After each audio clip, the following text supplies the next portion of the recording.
নওশাদ সিদ্দিকী চন্দ্রনাথ সম্পর্কে কি বললেন দেখুন। দেখলাম গত রাত্রে যে খবরটা দেখে আমরা শকড যে চন্দ্রনাথ রথ যিনি আছেন তাকে খুন করা হয়েছে।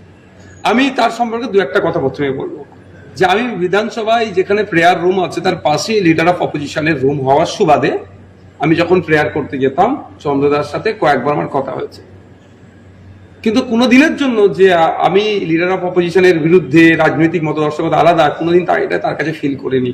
নওশাদ ভাই সম্বোধন নিয়ে আমি কথা বলেছি কেমন আছে না আছে কি করছে, যথেষ্ট সে আমাকে সেই জায়গা থেকে তাকে দেখিয়েছে। কিন্তু ওই রকম একটা ছেলে লোক আমার মনে হয় তার ব্যক্তিগত কেউ শত্রু হতে পারে না। আমি দু একবার কথা বলে তার সাথে এটুকু দেখেছি, যথেষ্ট সে সকলকে আপন করে নিতে পারে। কিন্তু হঠাৎ দেখলাম যখন তাকে গুলি করেছে, এটা একটা ভালো দিক নয়, এটা খুবই খারাপ দিক রাজ্যের জন্য।